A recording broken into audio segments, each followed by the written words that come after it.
देश की सबसे बड़ी ब्राह्मण समाज की संस्था अखिल भारतीय ब्राह्मण महासभा के नेतृत्व में कल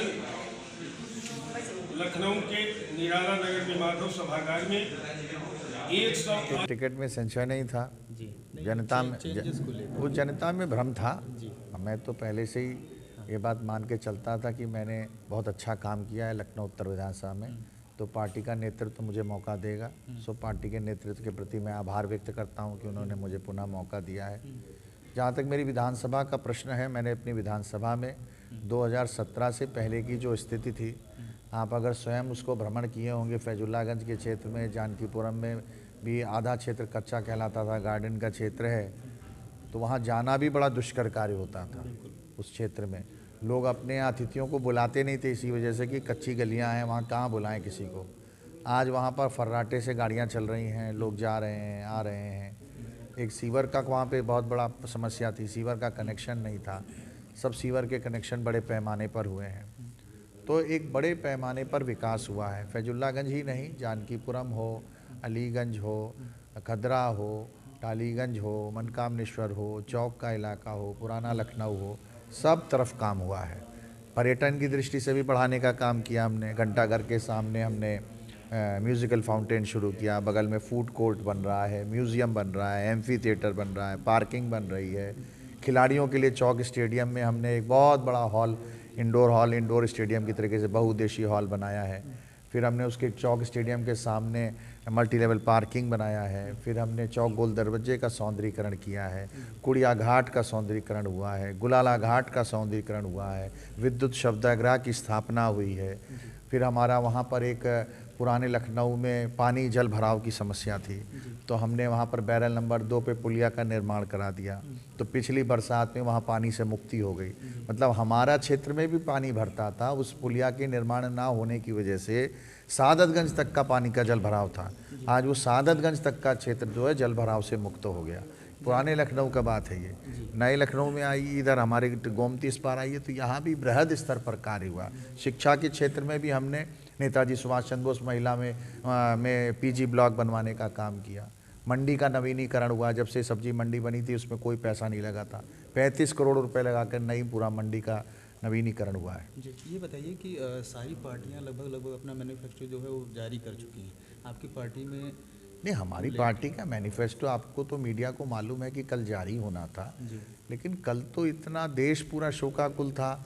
हाँ, भारत की इतनी बड़ी महान हस्ती लता मंगेशकर जी का निधन हुआ था, देश शोकाकुल था। तो ऐसे में हम लोगों ने शोक की व्यवस्था की वजह से, शोक की वजह से हम लोगों ने, हमारे नेतृत्व ने ये नहीं समझा उचित किया जाए, तो आज या कल में आपके सामने होगा ये घोषणा। बताइए कि 2022 को लेकर के जो कयास लगाए जा रहे हैं कि सपा जो है काफ़ी फाइट में है बीजेपी के। अखिलेश जी कह रहे हैं हम 400 सीट ला रहे हैं, तो 3 सीट से कैसे काम चलेगा विधायक जी? हाँ, वो 400 सीटें उनकी खो रहे हैं, वो 400 सीटें खो रहे हैं, तो बची जो सीट हैं शायद वो मिलेंगी उन्हें, जी, क्योंकि वो तो फाइट की बात कर रहे हैं। वो बोल रहे क्योंकि हैं कि देश इस बार जो है उन्हें माफ़ नहीं करेगा। जी, जो उन्होंने पटेल जयंती के अवसर पर ये कहा, सरदार वल्लभ भाई पटेल की तुलना की कि सरदार वल्लभ भाई पटेल देशभक्त थे, तो उन्हीं की तरह मोहम्मद अली जिन्ना भी देशभक्त थे, स्वाधीनता संग्राम सेनानी थे। देश तोड़ने वालों का साथ देने के वालों के साथ यह देश इस बार माफ़ नहीं करेगा। समूचा प्रदेश इसका जवाब इस बार मशीन में बटन दबाकर देगा। विधायक जी, हम लोगों ने अखिलेश जी से बात किया तो राम मंदिर के मुद्दे पर आप लोग हमेशा से काउंटर करते रहे उनको, तो उनके पिताजी ने गोली चलवाई कारसेवकों पर। उन्होंने कहा कि गोली अगर हमारे पिताजी ने चलवाई तो केस किस पर हुआ, मुकदमे किस पर हुए? इसका क्या जवाब है बीजेपी? राम मंदिर का तो मुद्दा रहा नहीं। अब जी, जो उन्होंने करना था सो किया। कारसेवकों पे तो गोली चली थी ना, जी, और साम्राज्य किसका था? जी, राजा जो होता है, गोली जिसके समय चलती है तो राजा ही तो दोषी ठहराया जाता है ना। अब तो खैर प्रभु श्री राम का मंदिर बन रहा है, देशवासी खुश हैं। हम तो बात आपसे कर रहे हैं कि वो मोहम्मद अली जिन्ना के समर्थन में खड़े हैं, जी, तो अब की बार जवाब उसका होगा। प्रभु राम का मंदिर तो बन गया, लोग खुश हैं। काशी में मंदिर बन गया, लोग खुश हैं। जी। अब मथुरा की तैयारी है। ये बताइए कि मथुरा की तैयारी आप लोग बार बार करते हैं, मथुरा में क्या तैयारी करने वाले हैं और क्या तैयारी हो रही है? ये देश जो आस्था भगवान देश है, यहाँ पर लोग अपने प्रभु को सुंदर महल में देखना चाहते हैं, उनका दर्शन करना चाहते हैं। क्योंकि जैसे हम अपने घर को सुंदर बनाना चाहते हैं, घर में ठाट बाट से रहते हैं, तो हम चाहते हैं हमारे प्रभु उससे ज़्यादा ठाट बाट से रहें। तो उस ठाट बाट की तैयारी हो रही है।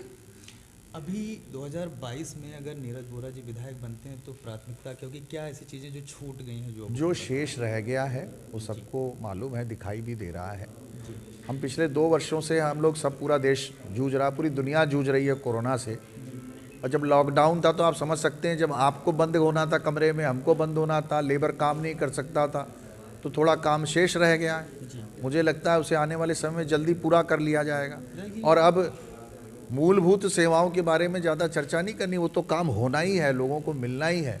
अब तो इस क्षेत्र के लोगों की जीडीपी जी जो यहाँ के वर्तमान विधायक हैं, ये अखिल भारतीय ब्राह्मण महासभा रा, जो देश की सबसे बड़ी ब्राह्मण संस्था है, जिसका मैं नेतृत्व कर रहा हूँ, उसके हमारे प्रदेश कमेटी के संरक्षक हैं, पहली चीज़। दूसरी चीज़, इस महान व्यक्तित्व के बारे में मैं बताना चाहता हूँ आपके चैनलों के माध्यम से कि मैं 20 साल से वह थर्मामीटर लेकर के चल रहा हूँ। हर जगह जहाँ भी मानवता कराही होगी, अखिल भारतीय ब्राह्मण महासभा रा बिना भेदभाव के पीड़ित व्यक्ति के साथ खड़ा होने का कार्य किया, उसमें इनकी अग्रणी भूमिका रही। और एक ये विधायक है, लोकप्रिय विधायक है, काफ़ी इनकी चर्चा है, लेकिन अपने को हम लोगों के बीच में एक कार्यकर्ता के रूप में प्रस्तुति करते हैं, ये उनकी सबसे बड़ी ताकत है। ये बताइए, बीजेपी के ऊपर जो है लगातार विपक्ष हमेशा से आरोप लगाती रहे इन 4-5 सालों में कि सबसे ज़्यादा ब्राह्मणों का जो है इसमें उत्पीड़न हुआ है, क्या कहेंगे आप अध्यक्ष? ऐसा है, 5 साल तक जितना मैं इस सरकार का विरोध किया हूं और आक्रामक रहा हूं, शायद विपक्ष का कोई नेता भी नहीं रहा होगा। लेकिन घर में रह करके हम लड़ाई लड़ लेंगे। किसी भी व्यक्ति का राष्ट्र धर्म सबसे बड़ा धर्म होता है। जब राष्ट्र खतरे में हो, समाज खतरे में हो, पाकिस्तान और जिन्नावादियों का नारा लगाया जा रहा हो, ऐसे में देश और समाज हमारा असुरक्षित है। और सिर्फ भारतीय जनता पार्टी ही इस देश और समाज, सनातन धर्म, हिंदुत्व की रक्षा करने में सक्षम है। और सारे दल हिंदुत्व विरोधी हैं, राष्ट्र विरोधी हैं, समाज विरोधी हैं, सनातन विरोधी हैं। ऐसे में अखिल भारतीय ब्राह्मण महासभा रा ने 168 ब्राह्मण संगठनों को लेकर के मोर्चा बना करके कल निराला नगर के माधव सभागार में भारतीय जनता पार्टी को पूर्ण बहुमत की सरकार बनाने के पक्ष में अपना समर्थन दिया है। ये बताइए, 168 ब्राह्मणों के संगठनों ने भारतीय जनता पार्टी को समर्थन दिया है, क्या शर्तें हैं, क्या मांगे हैं? क्योंकि कल आपने भी एक संगोष्ठी की थी, उसमें तमाम मांगे थी, किन शर्तों के बीच आपने भारतीय जनता पार्टी? हाँ, आपका ये प्रश्न सही है। 15 सूत्री मांग पत्र हमारी है कि हमारे भगवान श्री परशुराम जी के अवतरण दिवस की रद्द छुट्टी को बहाल किया जाए। जैसे अन्य आयोग है, महिला आयोग है, पिछड़ा आयोग है, दलित आयोग है, अल्पसंख्यक आयोग है, गरीब सवर्णों भी अपनी बात कहीं मजबूती से रख सकें, उनका कोई स्थान बने, उसके लिए इन आयोगों की तरह सवर्ण आयोग का गठन किया जाए। इस तरह से 15 सूत्री मांग पत्र हमारी है। जैसे 10% आरक्षण हम लोगों के आंदोलन की वजह से मिला था, तो 10% आरक्षण का अनुपालन सही हो और EWS जो आयु सीमा की है, 5 वर्ष की आयु सीमा का छूट दे करके उन गरीब सवर्णों को लाभान्वित किया जाए। इस तरह से 15 सूत्री मांग पत्र है। और भारतीय जनता पार्टी के शीर्ष नेतृत्व आदरणीय नड्डा, इस पर क्या सफाई देना चाहिए बीजेपी और आप? देखिए, भारतीय जनता पार्टी के शासन में पिछले 5 वर्षों में 4.5 लाख से अधिक सरकारी नौकरियां लगी हैं। और जब आकलन करिए तो आप 5 वर्षों का आकलन करिए। हमारी इच्छाएं बहुत हो सकती हैं, आकांक्षाएं बहुत सकती हैं, लेकिन पिछला देखिए मायावती जी की सरकार में और अखिलेश यादव की सरकार में 1 लाख नियुक्तियां हुई, 1.5 लाख नियुक्तियां। उन दोनों की तुलना में हमने 2 गुनी नियुक्तियां करी और बिल्कुल निष्पक्ष तरीके से नियुक्तियां करी हैं। रोजगार भारतीय जनता पार्टी का एक बड़ा मुद्दा है और रोजगार के क्षेत्र में हम लगातार काम करते रहते हैं। इतना सारा बाहर का इन्वेस्टमेंट उत्तर प्रदेश में आया है। कानून व्यवस्था ठीक होने की वजह से बाहर की बड़ी बड़ी कंपनियां उत्तर प्रदेश में निवेश कर रही हैं। तो आगे आने वाले समय में, आगे आने वाले 5 साल में ऐसा होगा कि बहुत सारे युवाओं के पास रोजगार होगा। और 4 लाख से अधिक नौकरियां हमने निवेश के माध्यम से भी दी है। 1.5 करोड़ से अधिक लोगों को जो स्वरोजगार हुए उनके माध्यम से उनको आच्छादित किया गया है। तो रोजगार के क्षेत्र में भारतीय जनता पार्टी ने बहुत अच्छा काम किया है। ये बताइए कि जो ये शिक्षा जितने भी अध्यापक जो पदों को लेकर के अपने और नियुक्ति पत्र को लेकर के जो हंगामा कर रहे थे, तो वो किस चीज़ पर और क्या आपके जो दावे हैं उस पर वो वोट देंगे अब की बार, वो क्या करें? देखिए, क्योंकि विपक्ष कह रही है वो नाराज है। जब पॉलिटिकल पार्टी कोई भी विरोध कर सकती है, वो स्वतंत्र हैं अपनी विचारधारा रखने के लिए। मैं और इंटरप्ट करूंगा कि अखिलेश जी ने ये भी दावा किया कि मैं पेंशन बहाल करूंगा और मैं भर्ती करूंगा, जो रुकी हुई भर्तियां हैं, गन्ना किसानों का भुगतान करूंगा। फिलहाल शिक्षा पर बात करें। देखिए, अखिलेश जी क्या कहते हैं, जब पेंशन वाले मुद्दे पे अखिलेश जी ने जो पेंशन का अंश था नई पेंशन का, ना अखिलेश जी ने पूरा दिया उसको, ना मायावती ने। भारतीय जनता पार्टी ने जो अंशदान होता था इनके 5 सालों को, भारतीय जनता पार्टी ने ही वो अंशदान भी दिया है। तो ये तो सिर्फ बरगलाने का मुद्दा है। जैसे राहुल गांधी कह रहे थे ना कि 75,000 रुपये देंगे, 72,000 रुपये देंगे लोगों को, तो उसी तरह से अखिलेश यादव की ये चुनावी घोषणा है।